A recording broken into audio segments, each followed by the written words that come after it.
prácticamente totalmente digital, cosa que nos obliga la pandemia, nos obliga y nos permite explorar. Y bueno, hablando de cómo hemos ido enfrentando la pandemia, pues justamente este conservatorio se llama Crónicas de las Pandemias y versa sobre cómo se ha ido enfrentando, porque no es la primera pandemia a la que se enfrenta la humanidad, y cómo ha sido con el paso del tiempo ese choque con las pandemias. Me presento, mi nombre es Valeria Figueroa, me da mucho gusto estar aquí, gracias por la invitación, y me encuentro con 3 especialistas en el tema que nos van a ayudar un poco a entenderlo o a cuestionarnos un poco más. Los voy presentando en el orden de su aparición, entonces, de su participación. Primero que nada, la doctora Patricia Escandón, a quien me da muchísimo gusto presentar, porque además tuve el honor de que fuera mi maestra en la carrera. Hola, Patricia. Buenas tardes. Buenas tardes. Ella es doctora en Historia por la UNAM, es investigadora desde 1983, se especializa en Historia de la Dominación Española en Latinoamérica, Iglesia Católica en América Latina e Historiografía, y entre sus publicaciones destacan La herencia de la monarquía católica. Entonces, pues, bienvenidos a los 3, bienvenida Patricia y adelante. Perfecto. Esta tarde yo quería tratar el tema de las epidemias en lo que denominamos América colonial, ¿no? Pero antes de entrar en materia, me parece importante señalar que los problemas de las pandemias o de las epidemias, pues ha acompañado siempre a la humanidad, ¿no? Han acompañado siempre a la humanidad, ¿no? En el caso de desplazamientos de población que entran en contacto con otros grupos humanos que no tienen defensa contra los males de los que ellos son portadores, pues suelen producirse, y de hecho se producen epidemias, ¿no? Hasta que esta población logra acomodarse y desarrollar inmunidad, ¿no? En el caso de Europa, por ejemplo, en el siglo II, en el siglo VI, que coinciden además con movimientos de expansión, en un caso el Imperio Romano, en el otro el Imperio Romano de Occidente o Bizancio, hubo muchos movimientos de población entre Asia, Europa, Medio Oriente, y eso detonó epidemias, ¿no? En el primer caso fue la viruela hemorrágica, en el segundo caso fue la peste bubónica, y diezmó a grandes cantidades de población. Se calcula que la primera vez fue un 5%, la segunda vez un 10%. Pero la más terrible de que se tenga memoria llegó en el siglo XIV, la llamada peste bubónica, que asimismo tuvo que ver con desplazamientos de población de Oriente a Europa. Y es difícil calcularlo porque la demografía no estaba muy desarrollada entonces, pero aparentemente aniquiló a más del 50% de la población. Fueron millones los fallecidos. Ya desde muy temprano, desde la época del mundo clásico, Hipócrates, etcétera, los médicos empezaron a hacer observaciones sobre el comportamiento de las epidemias y a reflexionar sobre sus causas. Y desde estos tiempos de la antigua Grecia y Roma hasta la Edad Media, se creía que las epidemias eran causadas por una corrupción del aire, que envenenaba la sangre de los hombres y que por eso los ponía mal y los mataba, ¿no? Y cuando cundía el mal y empezaba la mortandad, la gente no se conformaba con esa explicación. En realidad, aparte de miedo, sentían rabia y empezaban a buscar culpables. Y calculaban que esto era efecto de la cólera divina, la cólera de los dioses o después de Dios, por las faltas de la humanidad. Pero necesitaban chivos expiatorios. Los romanos los encontraron en aquellos que eran diferentes a ellos. ¿En quiénes? En los cristianos, que era una fe que empezaba. Los acusaron de impíos, de incrédulos, de ateos, y en el caso de las epidemias, la epidemia en la Edad Media, la peste bubónica, el chivo expiatorio o los chivos expiatorios fueron las comunidades judías que vivían en Europa. Y eso les parecía un elemento justificado para perseguirlos y masacrarlos. Siempre el que es diferente se hacía sospechoso de haber propagado el mal o la cólera divina. Eso por lo que toca al pensamiento respecto a las epidemias. Ahora vamos con el asunto terapéutico. ¿Qué hacían los médicos o facultativos de entonces para curar el mal? Bueno, diversas cosas que hoy nos parecen graciosas, pero que era lo que tenían, ¿no? Saumerios, porque recuérdese que se pensaba que era la corrupción del aire, andaban con incensarios, los médicos se ponían caretas que mojaban en vinagre, caretas de piel, o de tela remojadas en vinagre, preparaban pócimas y a veces se hacían acompañar, aunque no siempre, por sangradores. Gente que llevaba lancetas y perforaba las venas de los enfermos para hacer que saliera la corrupción. Digo, naturalmente eso lo único que hacía era acelerar la muerte de la persona afectada. Se encendían grandes fogatas para purificar el aire y los que podían se encerraban. O quien tenía dinero se iba a refugiar al campo o a zonas rurales donde todavía no hubiera llegado el mal. Ya existían los hospitales y se difundieron particularmente, en el caso de la península ibérica y otras regiones, por efecto de los árabes, ¿no? Ellos les dieron mucha promoción. Pero en realidad eran centros caritativos, de hospedaje al pobre, a partir de la etapa de la peste bubónica en el siglo XIV, 1370, por allí, también se empezó a dar tratamiento médico ahí, médico en los términos que ya expliqué, ¿no?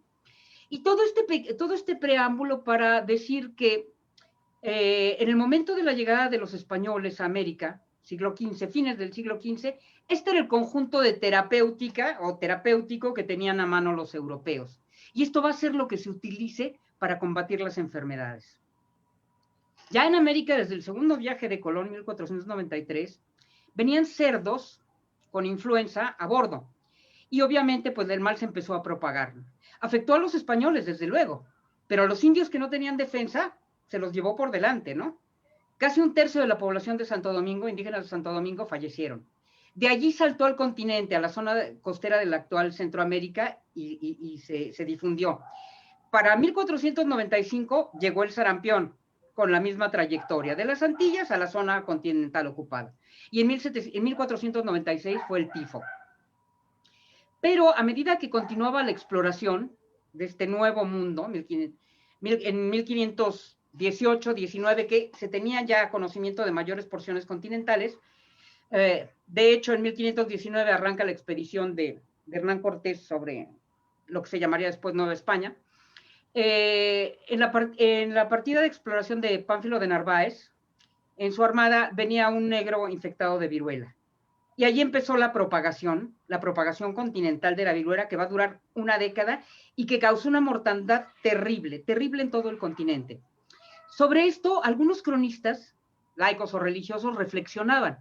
Para Bernal Díaz del Castillo, que coincidía en que este negro esclavo de Pánfilo de Narváez había sido el primero en propagar el mal de la viruela, decía que en realidad, bueno, aparte de él, era la gran cantidad de negros que estaban trayendo lo que propiciaba que las enfermedades se difundieran y mataran a tantos naturales.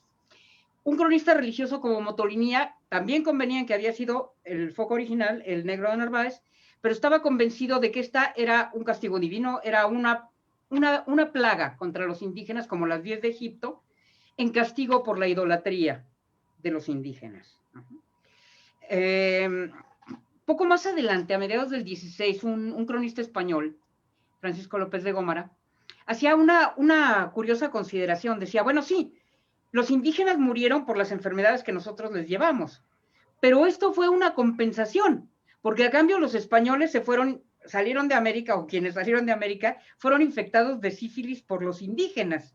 Digo, algo que la medicina actual, los historiadores de la medicina actual se ríen del tema, ¿no? No fue así, pero curioso, ¿no? Esta manera de concebir los males.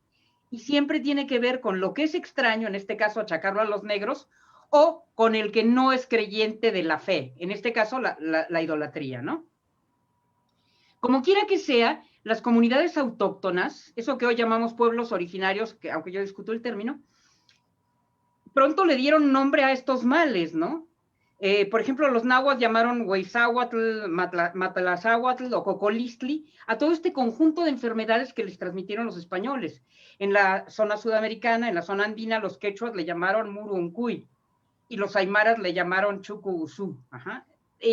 Genéricamente, no podemos asignar un nombre, digo, cada uno de estos vocablos a una enfermedad precisa. Simplemente sabían que eran males que los diezmaban. Y en el siglo XVI la proliferación fue tremenda, tremenda. Tuvimos 7 brotes de diferentes males, y se me terminó el tiempo. 7 brotes de diferentes males: viruela, sarampión, tifo, influenza, etc. En el siglo XVII fueron 4 o 5, y en el XVIII fueron menos. Pero continuaremos en la próxima sección. Muchas ¿Cuál, gracias. si con calma, si gustas acabar la participación? Tenemos tiempo, Patricia. Bueno, pues decía entonces, casi no hubo década en el siglo XVI, desde 1519 hasta 1598, no hubo década que se salvara de un contagio. Y no estoy considerando nada más lo que tocó a México, que entonces se llamó Nueva España, sino que afectó a diferentes porciones del continente, del subcontinente latinoamericano, ¿no? Digo, de 19 a 28 fue viruela, de 31 a 33 fue sarampión, de 45 a 46 fue tifo, de 57 a 69 fue una combinación de sarampión, influenza, viruela, paperas.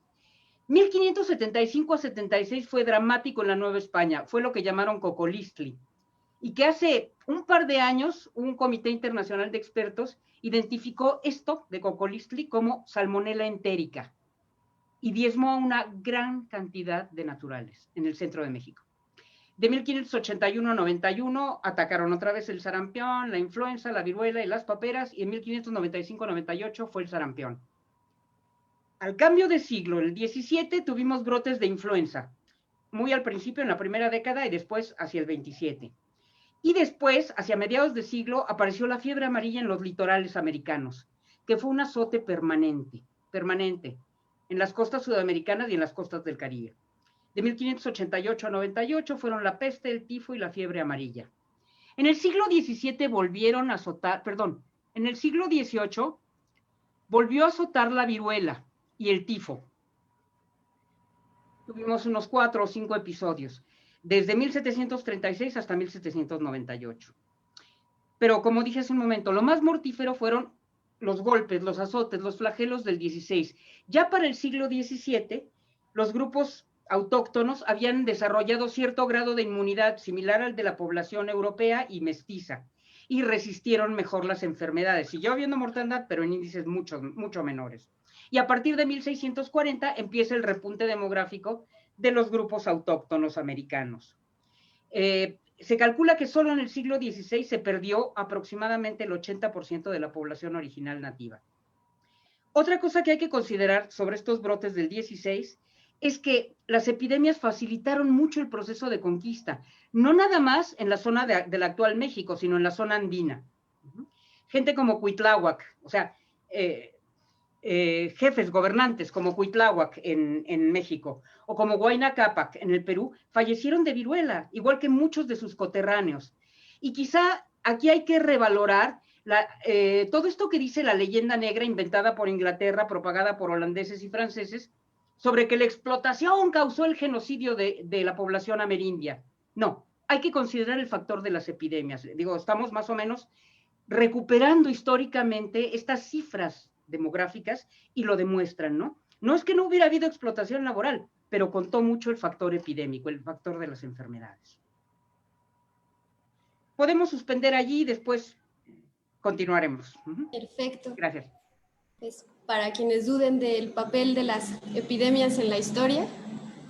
Y bueno, lo dejamos tantito por aquí y vamos a pasar con la participación del doctor Alejandro González Acosta. Permítanme presentarlo. Él es investigador titular B del Instituto de Investigaciones Bibliográficas, es doctor en Letras Iberoamericanas por la UNAM y es ensayista y académico de origen cubano con residencia en México desde hace más de 30 años. Bienvenido, doctor, le dejo la palabra. Gracias, gracias. Muy buenas tardes. Quiero agradecer, bueno, a los organizadores, a ti, también a Guillermo Saleta, que armaron toda esta mesa, y también saludar y agradecer a los colegas que me acompañan, tanto a la doctora Escandón como al doctor Huitrón. Creo que hay que hacer un poco de memoria y de reflexión antes de entrar en el tema. Ayer justamente se cumplió un año de la primera víctima de esta epidemia que nos está castigando de forma tan cruel. En marzo de este año fue la primera víctima, ocurrió la primera víctima en México, y posiblemente hoy alcancemos la cifra oficial de 100,000 fallecidos por esa causa. Por lo tanto, quizás alguien pueda preguntar qué sentido o qué motivo tiene que una charla como esta se ubique dentro de un festival que se llama Viva las Ciencias y las Humanidades. Quiero precisamente referirme a que esa afirmación de vida que constituye este festival, la presencia tanto de nosotros aquí como de ustedes del otro lado de esta pantalla, es una forma también de conjurar esta enfermedad terrible que nos está afectando. Y sobre todo a partir de las humanidades, de las artes, no solamente de las ciencias, que son los que pueden elaborar la cura, la vacuna que todos estamos esperando, sino también el arte, la literatura, la música, son formas de conjurar esos miedos, de exorcizar esos demonios que tenemos adentro con justa razón y que nos permiten sobrellevar y de alguna manera sobrevivir a esta prueba que estamos padeciendo, que como decía la doctora Escandón, ni es la primera ni será la última. En la Ilíada, según nos cuenta Homero, los guerreros sitiadores estaban a su vez sitiados por la epidemia ante las murallas de Troya. Poco después, Tucídides, otro historiador, en las guerras del Peloponeso, también describió los desastres de las enfermedades tan terribles como los de las armas. En esa época, precisamente, una plaga atroz que se llamó la peste de Atenas se llevó al hombre más eminente de su tiempo, el gran Pericles, el arquitecto de la grandeza ateniense y el llamado primer gobernante filósofo. Por todo lo anterior, durante mucho tiempo las epidemias fueron tenidas como castigos divinos debido a nuestras faltas, y todavía para algunos lo son. Pero también puede inferirse de esto que los grandes cambios de la humanidad han sido precedidos por enormes cataclismos, desastres colosales que paradójicamente impulsaron el progreso y las transformaciones, y quizá eso forma parte de las leyes naturales o divinas: destruir primero para crear después, arrasar antes y luego construir, como percibieron tempranamente los hindúes. Posiblemente el cambio que con urgencia demanda esta civilización actual nuestra podrá ocurrir mediante una hecatombe universal, como la que impone esta reflexión, un alto en el camino para meditar si vamos por el camino, por la senda correcta. Y bueno, pues parece que los seres humanos no entendemos otras razones que no sean las inapelablemente tectónicas y catastróficas. Como instrumento de ese cambio, de esa constante transformación, es que junto con la vida y especialmente con el hombre, nació la enfermedad, la cual nos recuerda insistente e implacable nuestra propia mortalidad, y es también el vehículo de depuración que permite, en el conocimiento de algunos, la selección de los mejor adaptados y más fuertes biológica e intelectualmente, y para las convicciones de otros, los más puros, buenos y santos. Además de las guerras, si algo ha existido a través de toda la humanidad, desde las cavernas hasta los rascacielos, han sido las epidemias. En numerosas oportunidades han venido juntas.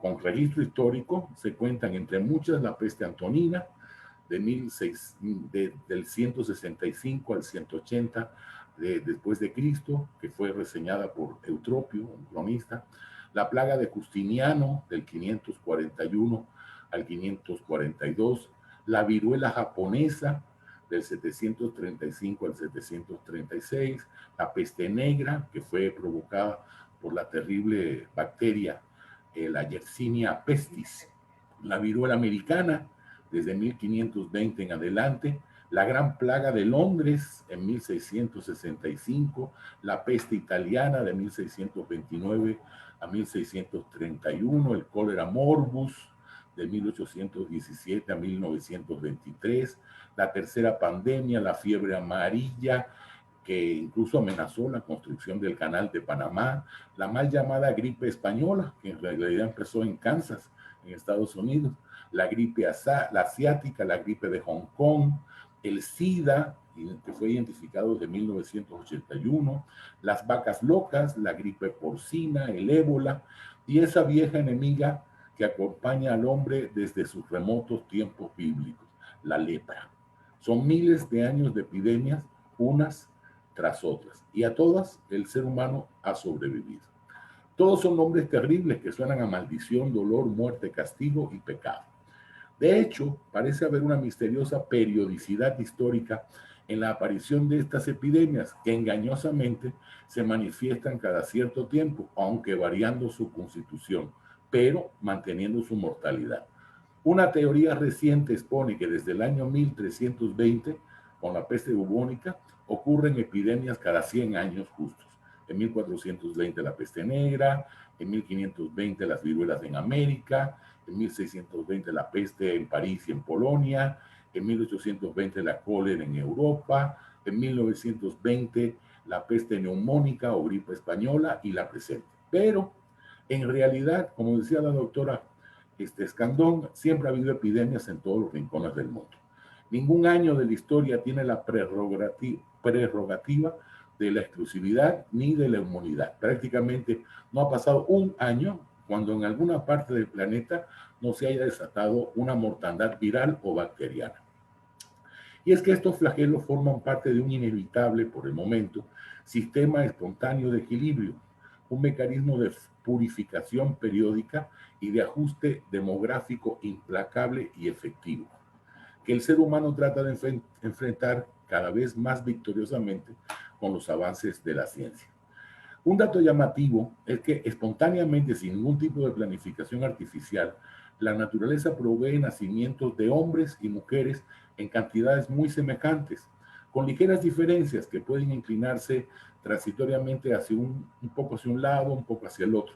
Sin embargo, después de las grandes matanzas que son las guerras, cuando mueren enormes cantidades de soldados varones, en los años siguientes comienza a verse un crecimiento en la tasa de natalidad masculina, como buscando compensar el déficit poblacional, mecanismo que ha sido observado muchas veces, pero todavía resulta inexplicable.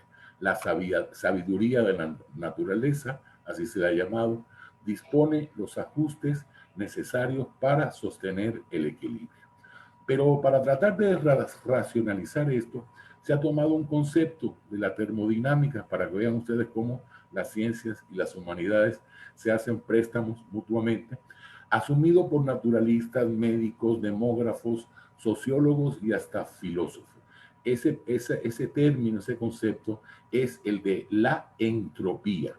Aplicado a la mecánica de los gases, indica que las fuerzas se contraponen y balancean para mantener el equilibrio. Pero en realidad es lo que en el Oriente se llama el Tao, el Yin y el Yang, que desde hace milenios los orientales adivinaron antes de ver las moléculas y aún menos los átomos. Todo lo que nace tiene que morir para que así se mantenga la especie a través de la evolución. Si hubiera vida eterna, no habría evolución, se negaría y por tanto esta es una forma de autorregulación natural y espontánea. Hoy somos por lo que antes fueron los antepasados y seguiremos siendo en parte por lo que serán los herederos y descendientes. El ciclo eterno de la muerte y la vida continuará por mucho tiempo más hasta que los humanos decidan saltar hacia otra dimensión, desmaterializándose o convirtiéndose en una forma aún desconocida de energía pura, inteligente y sensible. Muchas de estas interrogantes todavía están envueltas en el más desafiante misterio. Oigan, cuando lleguen a mi tiempo me avisan. Me temo que tal vez sí un poco, no sé si podríamos pararle aquí y continuar. Sí, por eso yo estaba pensando que ya era hora, entonces si quiere le paramos aquí, pero después continuamos. Claro que sí. Gracias. Sí, de todas formas, lo dejamos solo en pausa para escuchar al doctor Luis Buitrón, a quien presento. Él es doctor en Historia del Arte, maestro en Historia del Arte con orientación en estudios curatoriales y licenciado en Historia y técnico en Restauración por la Universidad Nacional Autónoma de México. También es maestro de estudios judaicos por la Universidad Hebraica, Es el autor del libro Una catedral bajo tierra. Es el creador, director y actor del primer espectáculo de comedia histórica en México, Las Meninas, y ha trabajado en la restauración y conservación de la pintura mural de la primera catedral de la Ciudad de México en 2005. Bienvenido, doctor. Hola, muchísimas gracias por los micrófonos, por el espacio y por las maravillosas exposiciones de los colegas que realmente nos hacen ver las epidemias desde un punto de vista por lo menos diferente y le vamos perdiendo el miedo, ¿no? Al conocer las cosas vamos entendiendo las cosas diferentes, a lo mejor nos toca, a lo mejor no nos toca, pero vamos entendiendo el proceso, ¿no? Bueno, a mí me gustaría hablar un poquito complementando a las maravillosas informaciones y exposiciones sobre el aspecto de la religiosidad dentro de estas epidemias como una válvula de escape. Y seré muy breve realmente en porque el tema da para muchísimo, ¿no? Pero justamente todo empieza desde la Torá, ¿no? Cuando aparece en el Éxodo las grandes epidemias, las 10 plagas de Egipto que Moshe le va a mandar al faraón en nombre de Dios para liberar. Y ahí viene una primera ambigüedad muy extraña, ¿no? La liberación del pueblo elegido viene a través de la mortandad del otro, ¿no? Entonces ahí empezamos a desarrollar, ¿no? Como siempre va a haber en un discurso narrativo, por lo menos histórico, artístico o religioso, ¿no? Las partes de donde te afecta o donde te conviene. Y a partir de aquí, de este elemento bíblico, de la escritura sagrada para las tres grandes religiones monoteístas, comenzará el entendimiento de que las plagas son, como bien lo decían los doctores anteriormente, un periodo o un elemento de purga, pero también necesario para la reconstrucción o por lo menos la renovación del ciclo, ¿no? Varias escenas son de la destrucción masiva que aparecen en la literatura bíblica, desde la inundación del mundo y el arca de Noé, desde Sodoma y Gomorra, desde las plagas de Egipto, ¿no? Y siempre los que sobreviven van a tener ciertas características. Hoy les podríamos llamar inmunidad, tipo de sangre o vacunas previas, pero en ese momento le podríamos llamar la presencia divina o el fervor de Dios. Y a lo largo del tiempo, a partir del cristianismo, se empiezan a materializar iconográfica y simbólicamente estos elementos. Los retablos italianos del siglo XII y del siglo XIII en la zona de la Lombardía son los primeros que van a representar a la peste como una flecha. Y a partir de aquí el iconograma de la flecha, de la daga o de la, como le dijeran en España, la saeta, que también tiene un desarrollo cante musical y cultural judeo-cristiano y árabe también, ¿no? Van a ser los elementos simbólicos para demostrar que Dios está atravesando el corazón de la humanidad o poniendo a la humanidad en jaque con ciertas epidemias. Si ustedes repasan todas las representaciones iconográficas simbólicas del cristianismo en las epidemias, siempre van a coincidir con o las flechas o los rayos de luz, ¿sí? Varias son las obras de arte en las que vamos a ver cómo la fuerza de Dios y la destrucción de Dios se va a representar a partir de estos iconogramas y las personas se defenderán a través de ellas o de ellas con escudos. Y el escudo, además de ser una palabra que nos va a representar, ¿no? En muchísimos idiomas, algo muy simbólico, como por ejemplo en el hebreo, toda vez que Maguen David es el nombre en hebreo para demostrar la estrella de David, para reconocer la estrella de David, al mismo tiempo que Maguen David se traduce como escudo de David, es un escudo tal cual, a partir de ese momento empieza el cristianismo también a retomar. Y estos escudos que van a salvar a la población van a ser las imágenes religiosas. Estas van a salir en procesión y van a ser las que se enfrenten entre la ira de Dios y el pueblo, ¿no? Y las que ayuden, además de muchas otras cosas como pagos de sangre, me refiero a flagelaciones o a cortes, ¿no? Ayunos muy extremos, que eso se ve en el Islam, en el judaísmo y en el cristianismo, ¿no? Y en muchas otras formas, la manera de conciliar la paz con Dios. Pero definitivamente estas imágenes son súper entretenidas para los que nos interesa el aspecto del arte, los que los vemos a través del arte, porque cada una de estas figuras que desde el medioevo, desde la peste bubónica o incluso antes, empiezan a aparecer en las sociedades, son personas o vidas de santos, hagiografías, ¿no? Que van a tener la representación de este santo se defendió de la epidemia y sobrevivió. Por lo tanto, este fulanito o esta sultanita van a ser los ahora estandartes de la salud pública, ¿no? Así en ese sentido. El primero de los casos, de los primeros más importantes, es el caso de San Sebastián, ¿no? Muerto en tiempos del emperador Diocleciano, con las flechas y las saetas. Él es un iconograma que genera el concepto de las flechas son la ira de Dios o la epidemia. Pero también está San Roque, quien según su hagiografía en la Flores Santorum o en la Vida de los Santos de Santiago de la Vorágine, vamos a ver justamente cómo es un chavo que se va de la ciudad con peste, sobrevive, habla con un perro, ¿sí? El perro le lleva comida, sobrevive a la epidemia, regresa a la ciudad y cuando lo ven regresar, lo asesinan, ¿no? Entonces, San Roque se va a volver como el santo patrono de las epidemias, porque efectivamente sobrevivió a una epidemia, aunque a la peste bubónica nada más y nada menos, aunque después los generales de su ciudad lo hayan asesinado. Y si así nos vamos viendo, vamos a ver Santa Rosalía, la misma figura, la misma característica, y así me voy metiendo nada más hasta llegar a la Ciudad de México. Una ciudad maravillosa que, como habíamos dicho, ¿no? Como lo estableció la doctora, es una ciudad que también sufre de epidemias. Y en el Cocolistli, desde el Cocolistli y desde el Matlazáhuatl, la sociedad mexicana católica, mestiza, española, indígena, va a sacar a sus principales santos para defenderse ante esta ira.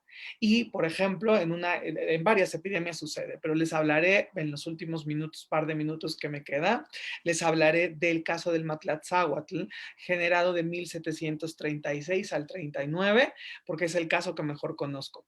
La sociedad sacó a figuras milagrosas, entre ellas efigies de San Roque, efigies de Santa Rosalía, como les había comentado, pero además de ciertos cristos que hoy sabemos que están compuestos con material prehispánico, como es el Cristo de Ixmiquilpan, ¿no? Entonces sacaban al Cristo de Ixmiquilpan con esta relación del cristianismo, aunque los pueblos indígenas sabían cuál era el verdadero contenido de este Cristo, de códices prehispánicos, de elementos prehispánicos, y la imagen que va a salvar la epidemia de este terrible fenómeno, a la sociedad, este terrible fenómeno de la epidemia, es nada más y nada menos que la Virgen de Guadalupe.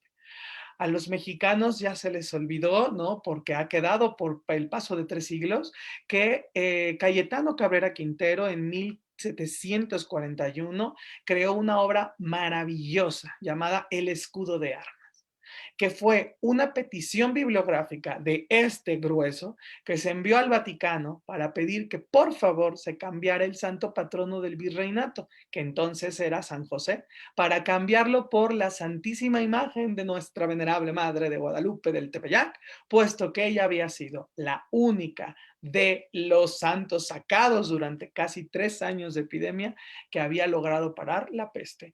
Y el título es Escudo de Armas. En la relación del escudo que protege. Y la imagen que representa en la portada del título es la Virgen de Guadalupe dentro de un escudo, atravesándose entre el pueblo tirado que se está muriendo por la epidemia y rayos de luz que vienen del cielo, recordando este emblema medieval de la ira de Dios a través de los rayos de luz. Y es la madre de los mexicanos la que va a defender al pueblo y la que va a atravesarse entre esta mortandad terrible. Muchísimas gracias, Luis. Pues como vemos es mucho, mucho más profundo el panorama de las pandemias de lo que creíamos, así que para todos aquellos que nos estamos ahogando con esta, bueno, de todo se aprende. Y justamente en esos términos me parece que sería un poco obligado, ¿cuáles son los aprendizajes de diferentes periodos de pandemias y de diferentes condiciones bajo las que se han enfrentado? Me gustaría, por ejemplo, Alejandro, comenzar contigo. ¿Qué aprendizajes? Porque al final me mencionabas que, bueno, pareciera que son cambios en los que se renueva todo, pero en ese inter, ¿qué queda? ¿Con qué nos estamos quedando?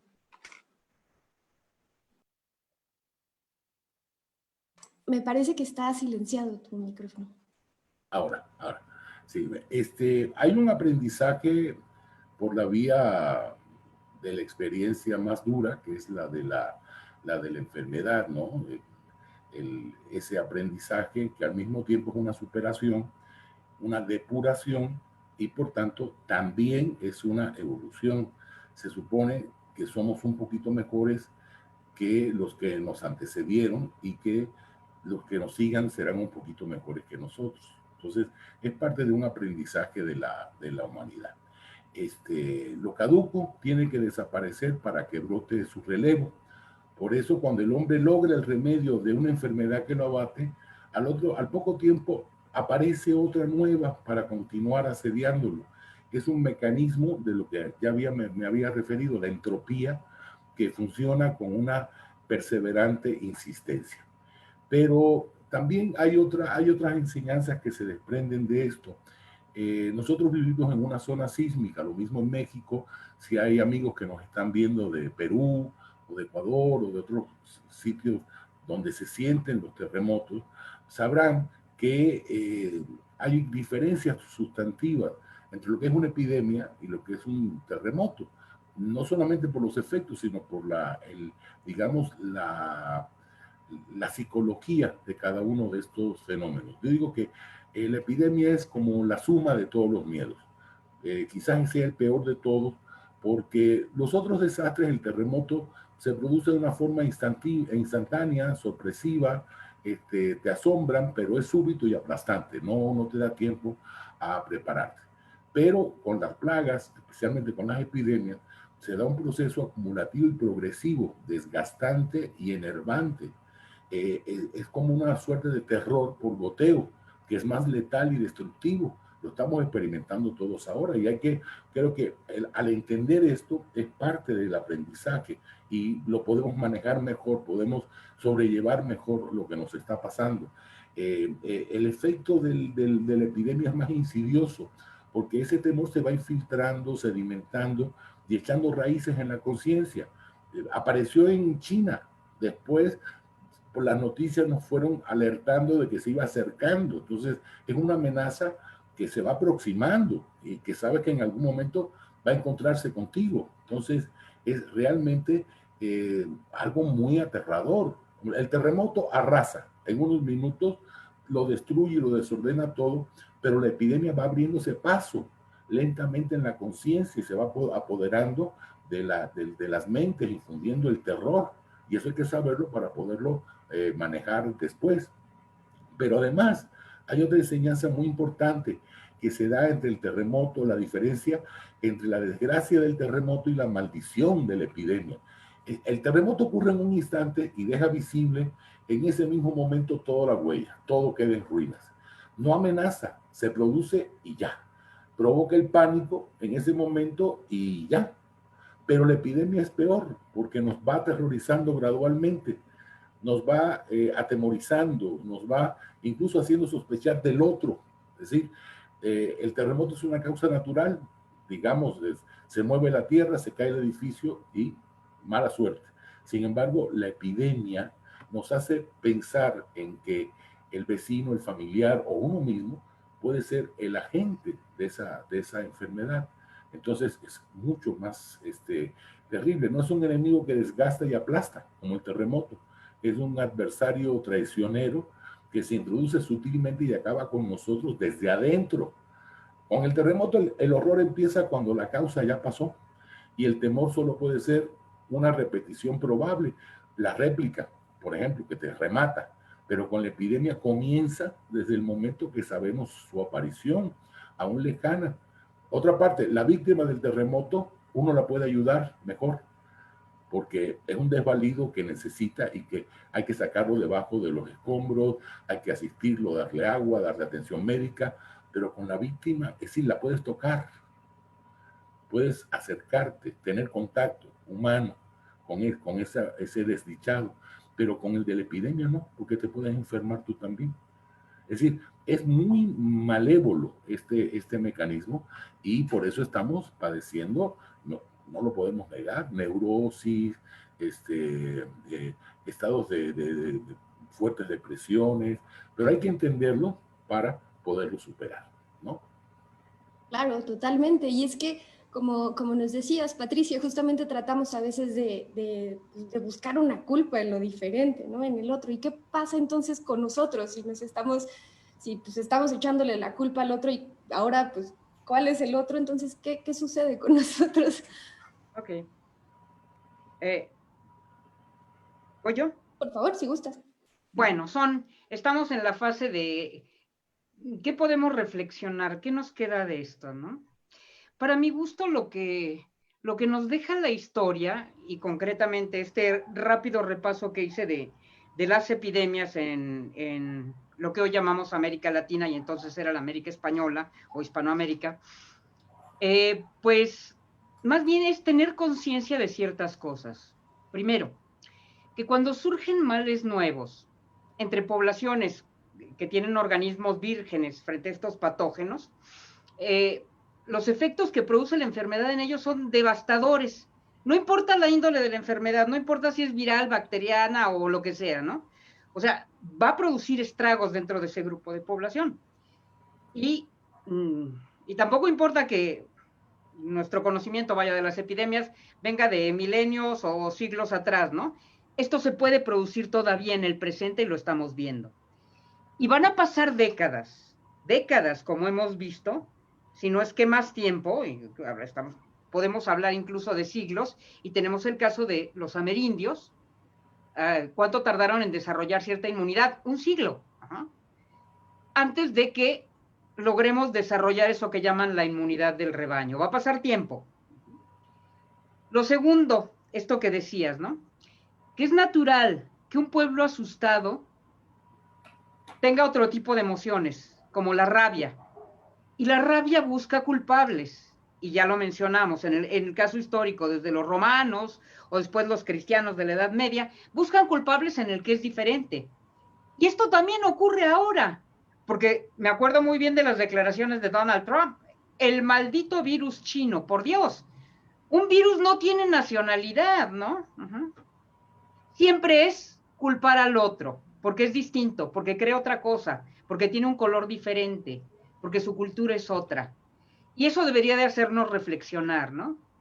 Si la enfermedad, en este caso la epidemia, no hace distingos entre ricos y pobres, entre blancos y gente de otro color, entre jóvenes y adultos o adultos mayores, nos está ubicando como humanidad. Nosotros tendríamos que pensar igual, somos iguales, todos somos iguales. No es el extraño el que es responsable, el que es culpable de lo que me pasa. Todos somos iguales y estamos a expensas de lo mismo.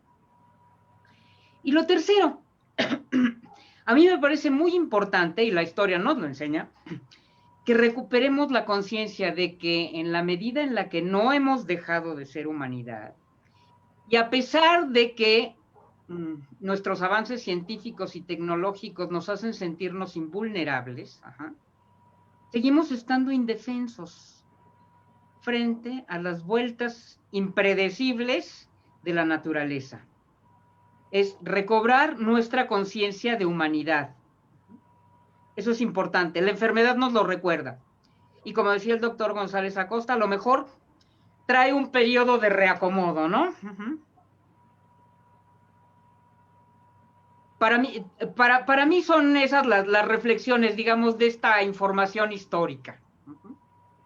Esperemos que sea para bien ese periodo de reacomodo. Ojalá que sí, ojalá que sí. Y ojalá que nos enseñe cosas. Sí, definitivamente mucho habrá que aprender. Y sobre todo, digo, me llamó mucho la atención, Luis, lo que comentabas, al conocerle vamos perdiendo el miedo a las cosas. Y bueno, ya después de las dos grandes exposiciones que hicieron Patricia y Alejandro, pues pareciera que sabemos más de las epidemias y que por eso que las enfrentamos con menos miedo. No sé cómo se redirecciona ese miedo.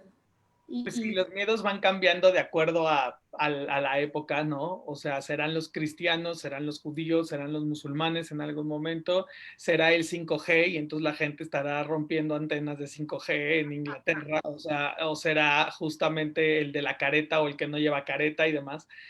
pero algo que sí es interesante vernos como sociedad, y siempre lo comento en estas épocas porque pues es bien padre vivir una epidemia, ¿eh? O sea, en el sentido de habíamos vivido cierto periodo, 60, 70 años, en que masivamente no había existido algo tan grande y asumimos que esa era la realidad, asumimos que esa era la forma de vivir y de pronto viene la naturaleza a decirnos, no es cierto, aquí tú no asumes, aquí nadie va a asumir nada, esto es lo que es y punto.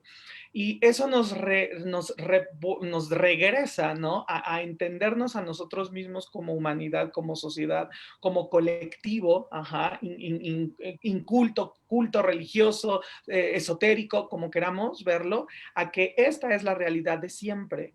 Y si habíamos tenido la vigencia o la de 70 años, 60 años de una época más tranquila, claro, con guerras mundiales y otras cosas que no, que igual impactan igual de la epidemia, ¿no? O sea, esta cuestión de comparar las cifras del narcotráfico con las cifras de los caídos en el COVID, entonces dices, ok, o sea, también en ese sentido nos morimos de todo, y es que, vamos a eso, nos morimos, ¿no? El asunto es ese. Pero algo que me ha interesado mucho a mí en ver cómo van cambiando la cuestión de las epidemias es que esta es la primera pandemia en toda la historia de la humanidad en la que se cerraron los templos. Y es un cambio completamente diferente porque en las historias de las epidemias, ¿no? Vamos viendo cómo la gente se vuelca a los templos a pedir, a flagelarse, procesiones, cuadros, vírgenes, santos, todo, piedad popular, la piedad popular, ¿no? Y a mí me impactó muchísimo y realmente fue un estudio antropológico, más bien, para mí, la visión de Facebook, de las redes y todo, ver la gente qué hace cuando les cierras el templo, ¿no? Fue interesantísimo verlo. ¿Y a qué se volcó? A la piedad popular, al pietismo que se le dice, ¿no? Ser más correcto, ayudar al otro, compartir el otro. Lo hemos vivido como sociedad. Todos nos volvimos un poco más amables, ajá, y cuidadosos con las personas vulnerables, como fue cuando sucedió el terremoto. O sea, a eso nos llevó, ¿no? A ese reconocimiento del otro, y creo que es uno de los elementos que le podemos dar gracias a este fenómeno que está sucediendo, y el aprendizaje más importante que nos podemos llevar es: esto va a seguir, siempre ha sido y siempre será. No porque no nos haya tocado, no quiere decir que este sea la realidad del asunto. Y si en el caso que yo estudio particularmente el arte y las religiones, el arte vuelve a nacer, vuelve a revivir, porque sirve como un elemento, ¿no?, de conexión con la divinidad o acercamiento al otro, en una época en la que no puedo salir de mi casa, ¿no? Y en la que, pues, no sé, no puedo ir al templo. Nunca se me va a olvidar a mi vecina que tanto quiero, que tiene 96 años, en el momento en que le dije, doña Mari, entonces ya no va a poder ir a la iglesia. No, ¿cuál iglesia? No hay ningún problema. Mira, le prendo aquí y sale la misa, ajá, y le prendo acá y sale el sermón. Y entonces ella estaba muy tranquila en ese sentido porque sigue teniendo esa conexión. Entonces van cambiando los sistemas de choque, pero también van cambiando los sistemas de comprensión de nuestra realidad. Definitivamente. Y bueno, nos queda poco tiempo, creo que tendremos que modificar un poquito la dinámica. Alejandro, por favor, ¿quieres decir algo? Sí, no, y lo que dice el doctor Huitrón y la doctora Escandón es muy interesante y es muy real. Y la moraleja de toda esta triste historia es que la vida seguirá su rumbo, su paso. No termina aquí. Algunos sobrevivirán, otros no, pero la vida va a seguir indeteniblemente. Y hay un efecto muy curioso. Hay una riquísima bibliografía a través de toda la historia, donde la enfermedad, las epidemias, están vinculadas con la creación, con la literatura. Por ejemplo, la Divina Comedia de Dante se origina por una epidemia, que es la que mata a la famosa amada Beatriz. El Decamerón de Boccaccio, pues más epidémico no puede ser, porque es precisamente la historia de varios jóvenes que huyen de la ciudad y en una estancia fuera de Florencia se dedican a entretenerse con cuentos picarescos y música también. La música es importante para toda esta terapia. Entonces, pues hay una gran riqueza, y es que se da siempre lo que desde la antigüedad se llamaba esa relación entre eros y tanatos, es decir, entre lo erótico y lo mortal, lo fúnebre. Es decir, la muerte estimula la vida de alguna manera, y sobre todo en situaciones de epidemia, de gran peligro social, se estimulan los mecanismos de reproducción. Es curiosísimo, pero así es. Entonces, por ejemplo, hay una obra, si me permiten, que tiene, bueno, además de la que ya les comenté, pero hay una obra que les recomiendo mucho a los que estén viendo el programa, que es La montaña mágica, de Thomas Mann. Esa obra se desarrolla en un sanatorio en los Alpes para tuberculosos. Y curiosamente, la declaración de amor más extraordinaria, a mi modo de ver, de la literatura, es precisamente la declaración de amor de un tuberculoso a otra tuberculosa. La montaña mágica, es un capítulo que se titula La noche de Walpurgis. Si quieren se la leo, porque la tengo aquí y está realmente muy bonita, que creo que les puede estimular. El tuberculoso Hans Castorp se dirige a Julien, la pretendida, esta declaración de amor en medio de un sanatorio de tuberculosos, y le dice: oh, el amor, sabes, el cuerpo, el amor, la muerte, esas tres cosas no hacen más que una, pues el cuerpo es la enfermedad y la voluptuosidad, y es el que hace la muerte. Sí, son carnales ambos, el amor y la muerte, y ese es su terror y su enorme sortilegio. Pero la muerte, comprendes, es, por una parte, una cosa de mala fama, impúdica, que hace enrojecer de vergüenza, y por otra parte es una potencia muy solemne y majestuosa, mucho más alta que la vida risueña que gana dinero y se llena la panza, mucho más venerable que el progreso que fanfarronea por los tiempos, porque es la historia y la nobleza, la piedad y lo eterno, lo sagrado, que hace que nos quitemos el sombrero y marchemos sobre la punta de los pies. De la misma manera, el cuerpo también y el amor del cuerpo son un asunto indecente y desagradable, y el cuerpo enrojece y palidece en la superficie por espasmo y vergüenza de sí mismo, pero también es una gran gloria adorable, imagen milagrosa de la vida orgánica, santa maravilla de la forma y la belleza, y el amor por él, por el cuerpo humano, es también un interés extremadamente humanitario y una potencia más educadora que toda la pedagogía del mundo. Oh, encantadora belleza orgánica, que no se compone ni de pintura al óleo ni de piedra, sino de materia viva y corruptible, llena del secreto febril de la vida y de la podredumbre. Mira la simetría maravillosa del edificio humano, los hombros y las caderas, y los senos floridos a ambos lados del pecho, y las costillas alineadas por parejas, y el ombligo en el centro, en la blandura del vientre, y el sexo oscuro entre los muslos.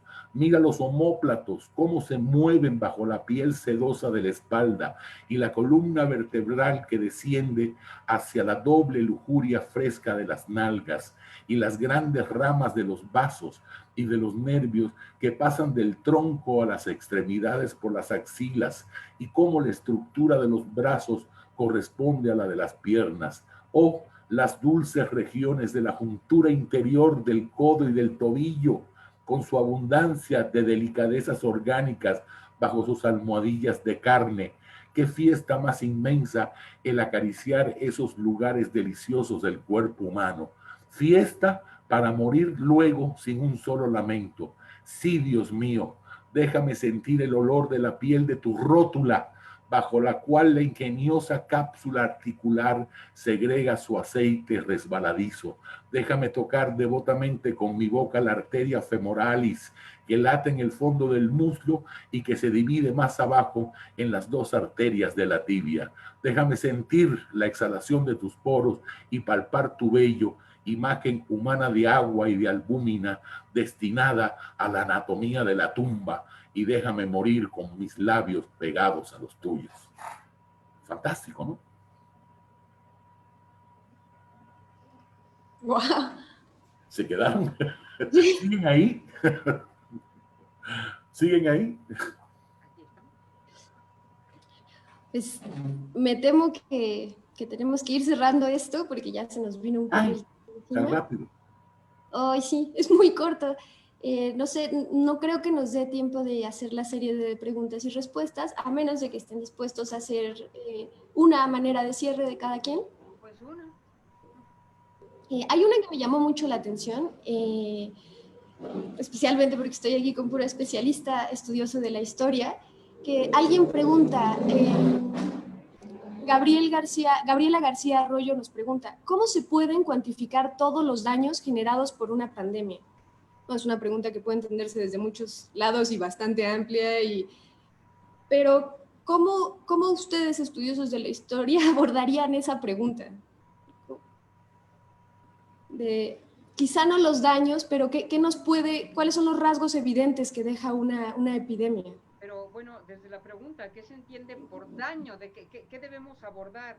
La parte de las pérdidas materiales, económicas, la parte de pérdida de vidas humanas, ajá. Los efectos de, como en el caso de esta pandemia, de no tener contacto social, que también ocasionan daños. Si la pregunta fuera un poco más precisa, sería más fácil tratar de responderla. No sé qué opinan mis colegas. No, totalmente, y fue con toda la malicia, porque sé que es súper general. Sí. No sé. Yo pienso que también algo como el historiador, o sea, respondiendo a la pregunta desde el método, algo que a nosotros como historiadores nos refleja, donde el daño de real, como la doctora dice, en todos estos elementos, es justamente con la revisión del archivo y de los censos, ¿no? O sea, eso es desde el método, y ahí podemos ver, ahí podemos analizar la mortandad y analizar un montón de series, ¿no? Que nos llevarán a entender otros procesos más complicados, pero es justamente una respuesta que doy a partir del método. Sí.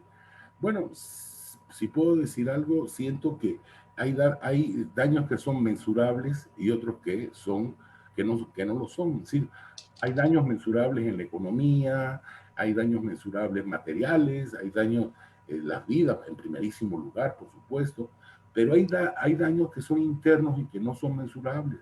Por ejemplo, todo ese desgaste emocional, toda esa tristeza, no, no será fácil se superará a la larga, pero tomará tiempo, el duelo toma su tiempo. Entonces creo que eso es algo que nos tenemos que conceder, la capacidad de vivir el duelo y a partir de ahí, reflorecer. Pues esperemos que análisis como estos nos ayuden a que ese florecer sea de una manera mejor a la que ya tenemos, definitivamente. Y pues les agradezco muchísimo a los tres por haber estado en este conversatorio. Gracias por aceptar participar y gracias a todos los organizadores de la Fiesta de Ciencias y Humanidades por hacer esto posible y pues a los que están viendo que es para ustedes. Muchas gracias. Gracias Valeria, gracias Guillermo y gracias a los compañeros, a los colegas y a los espectadores. Hasta luego.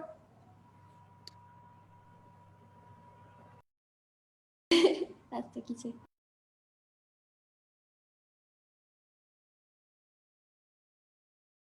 Doctor Buitrón, doctor González Acosta. Gracias. Igualmente un placer conocerles y poder estar con ustedes platicando de un tema tan bonito. Les agradezco muchísimo.